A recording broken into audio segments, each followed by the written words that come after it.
Gente, então vamos lá. O conto é do livro psicografado por Francisco Xavier pelo espírito Irmão X, que é Humberto de Campos. São livros velhos. Olha aqui a situação desse livro, espia, de tanto eu ler. O conto chama Grande Cabeça, né? Fica na página 121. Tá aqui. Olha que situação, espia. Olha aqui. Então vou separar aqui, deixar isso aqui de lado e vamos colocar Grande Cabeça. Isso aqui vai para alguns advogados. Não estou generalizando. Não estou generalizando. Não só advogados, mas médicos, engenheiros que fazem tudo por dinheiro. Não fazem a caridade, não tiram um tempinho para fazer uma caridade. Um engenheiro, por exemplo, poderia, se ele quiser, ajudar no fim de semana, num projeto que não tem dinheiro. Um grande engenheiro de uma obra, com o dono.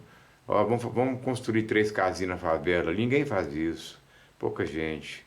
Médicos poderiam ajudar se quisessem. Ninguém é obrigado a fazer isso. Ninguém é obrigado a fazer isso.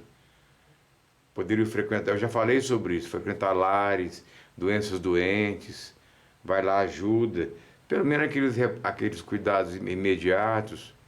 Ou ajudar a encaminhar, pela influência profissional dele, né? Encaminhar para hospitais. Poucos fazem isso.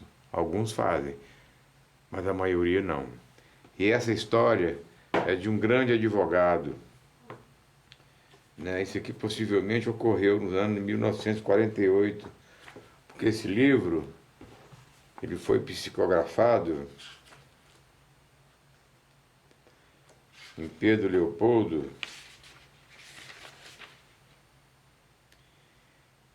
em 1950, né? 56. Então, faz muitos anos isso. Chama Grande Cabeça. O doutor Abelardo Coutinho, Doutorinho, era indiscutivelmente uma verdadeira águia de inteligência. Advogado de renome, não conhecia derrotas. Sua palavra sugestiva nos grandes processos tocava-se de maravilhosa expressão e magnetismo pessoal. Seus pareceres denunciavam apurada cultura, né? Mostravam que ele era muito culto. Igual um cientista isolado no laboratório para descobrir uma combinação química. O doutor Abelardo se mantinha horas e horas no gabinete, né? Varava à noite, particular, surpreendendo as colisões das leis humanas entre si. Não obstante, o talento privilegiado caracterizava-se, contudo, por um traço lamentável, né? Não vacilava na defesa do mal. Ele defendia quem tivesse dinheiro, podia ter matado quem fosse. Ele defendia. Defendia e tirava o cara da cadeia, o assassino, né? Isso são palavras minhas, isso não está aqui no conto, não. Contudo, por traço lamentável, não vacilava na defesa do mal, diante do dinheiro. Se o cliente prometia pagamento farto, o causídico torturava decretos, né, o advogado, né, torturava decretos, ladeava artigos, forçava interpretações e acabava em triunfo espetacular. Chamavam-lhe Grande Cabeça, ele era conhecido pelo meio jurídico como Grande Cabeça, que não lhe... Grande Cabeça nos círculos da convivência comum. Temiam-no os colegas de carreira, que lhe não regateavam respeito e consideração. Penetrando no fórum, quando ele entrava no fórum, ele provocava um movimento de singular interesse, retraíam-se os companheiros, enquanto os serventuários se atropelavam a fim de atendê-lo no que ele desejava. Doutor Abelardo, um cafezinho, devia ser assim, né? A cadeira aqui e tal, tal. A outra página aqui, tudo caindo aqui, espia, aqui. O doutor Abelardo era sempre requisitado a serviços inadiáveis em razão da nomeada fulgurante devia ser ouvido antes dos outros. Muitas vezes foi convidado a atuar em posição destacada nas esferas político-administrativas. Entretanto, ele esquisava esse maneiroso. Ele pensava que o que representava as singelas gratificações de um deputado em confronto com os honorários que lhe cabiam, verdadeiras bagatelas. Ele pensava que ser um funcionário público era mixaria, porque ele era uma verdadeira águia do direito, né? E ele não tinha interesse de ser político. Sua banca, né? O seu escritório era frequentada por avarentos transformados em sanguessugas do povo, por negociantes inescrupulosos ou por criminosos na vida econômica, detentores de importante ficha bancária. Doutor Abelardo nunca foi visto lutando por causa humilde, defendendo os fracos contra os poderosos, amparando infortunados contra os favorecidos da sorte. Afirmavam não se interessar em questões pequenas. Grande cabeça, aceleravam todos os conhecidos sem restrições. No meio jurídico dele chamava grande cabeça. Ele tinha que ser ouvido antes. Todos os advogados da cidade temiam ele, porque sabia que a derrota era certa, né? Mas alguém havia, porém, que o acompanhava, o grande intérprete na lei, sem elogios precipitados. Era sua mãe, nobre velhinha cristã, que o alertava de quando em quando, com sinceridade e amor. Abelardo, meu filho, ela costumava dizer-lhe, prudentemente, não te descuides da missão do direito, não admitas que a ideia de ganho te avassale as cogitações. Creio que a tarefa da justiça terrestre é muito delicada, além de profundamente complexa. Ser advogado, quanto ser juiz, é difícil ministério da consciência. Por vezes, observo-te as inquietações na defesa dos clientes ricos e fico apreensiva, né? E guardo apreensões justas, é o que diz. Eu estou falando as palavras do livro. E apreensões justas. Não te impressiones pelo dinheiro, meu filho. Repara, sobretudo, o dever cristão e o bem a praticar. Sinto falta dos humildes, né, em derredor de teu nome, né, em volta dele. Não se aproximava, ele não advogava a gente pobre. O negócio dele era isso. Ouço os aplausos de teus colegas e conheço a estima que desfrutas no seio das classes abastadas. Mas ainda não vi em teu círculo os amigos apagados de que Jesus se cercava sempre. Nunca pensaste, Abelardo, que o Mestre Divino foi advogado da mulher infeliz que, na própria cruz, foi ardoroso, e que na própria cruz foi ardoroso defensor de um ladrão arrependido? Creio que o teu apostolado também é também santo, né? Creio que teu apostolado é também santo. O eminente homem, na legalidade, meneava a cabeça, em sinal de desacordo, e respondia: Mãezinha, os tempos são outros. Ele respondia para a mãe: devo preservar as conquistas efetuadas. Não posso, por isso, satisfazer-lhes as sugestões. Compreende a senhora que o advogado de renome necessita de clientela à altura? Aliás, não desprezo os mais fracos. Tenho no meu gabinete vasto, onde dou serviço a companheiros iniciantes do direito, junto aos quais os menos favorecidos no campo social encontram os recursos que reclamam. Eles ajudam os advogados, mas nunca saiu para advogar nas penitenciárias, procurar processos, nas cadeias, processos errados, que tem artigos errados. Isso eu que estou colocando por mim, né? Ele não devia fazer isso, não fazia. Ó, meu filho, retrucava a senhora Tourinho, a mãe dele, né? Chamava a senhora Tourinho, afetuosa. Estimaria tanto ver-te à sementeira evangélica. O advogado interceptava-lhe as observações, sentenciando: a senhora, porém, necessita compreender, mãe, que não sou ministro religioso, não devo ligar-me à preceituação estranha ao direito. E é tão escasso tempo para a leitura e análise dos códigos que não me sobra ensejo para estudos do Evangelho. Ao demais, e fazia um gesto irônico: que seria de meus filhos, de mim, mesmo se apenas rodeasse os pobretões? Seria o fim da minha carreira e da bancarrota total. A mãezinha dele, a genitora, discutia amorosa, fazendo-lhe sentir a beleza dos ensinamentos cristãos. Mas Abelardo, que se habituava aos conceitos religiosos de toda a gente, não se curvava às advertências maternas, conservando mordaz sorriso ao canto da boca.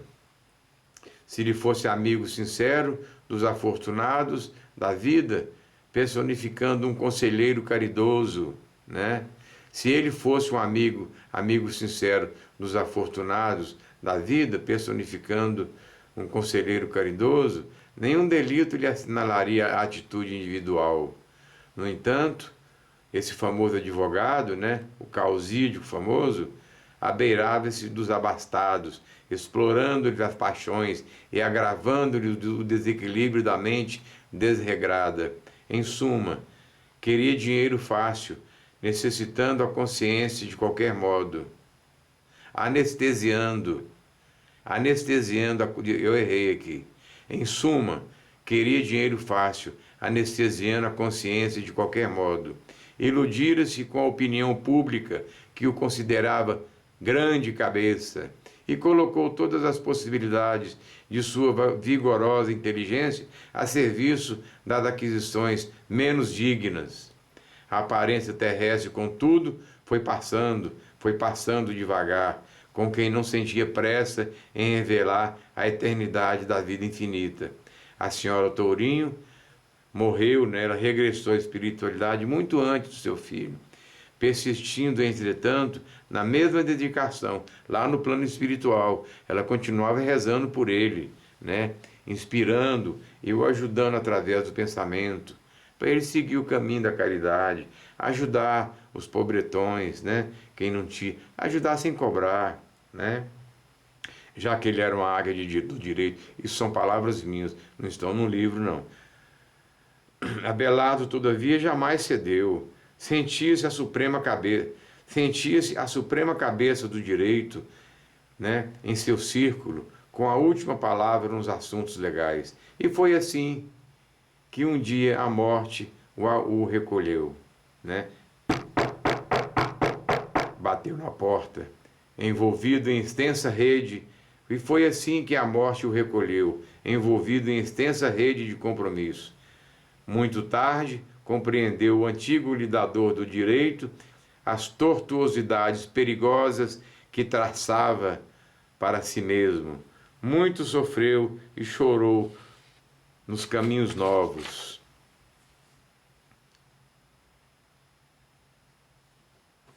Não conseguia levantar-se, achava-se caído, né?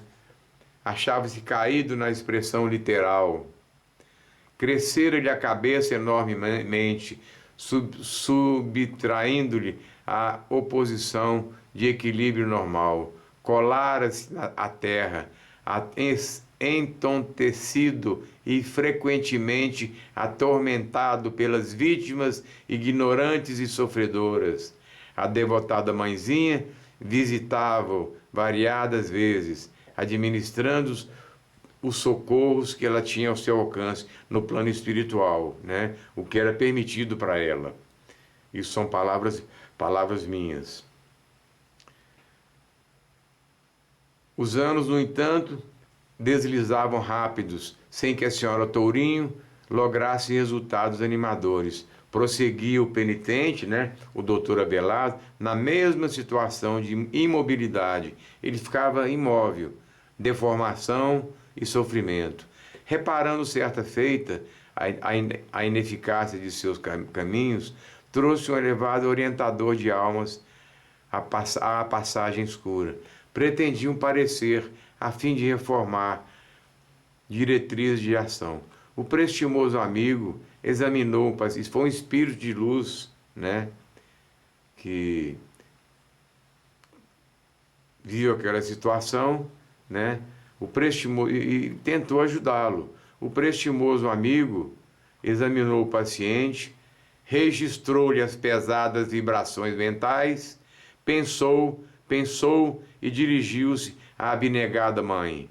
Compadecido, minha irmã, o nosso amigo padece de inchação de inteligência pelos crimes cometidos com as armas intelectuais. Pelos crimes cometidos pelas armas intelectuais. Seus órgãos da ideia foram atacados pela hipertrofia de amor próprio. Ao que vejo, a única medida capaz de lhe apressar a cura é a hidrocefalia do corpo terrestre. A nobre genitora chorou amargurada, mas não havia remédio senão conformar-se. Isso foi o que o Espírito de Luz sugeriu para ela, né? A nobre genitora chorou amargurada, mas não havia remédio senão conformar-se com aquela situação.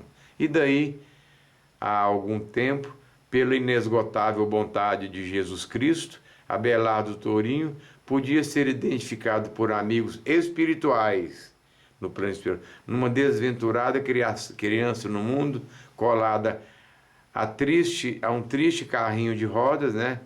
Apresentando um crânio terrivelmente disforme, enorme, uma cabeça enorme, para curar o desvario da grande cabeça, né?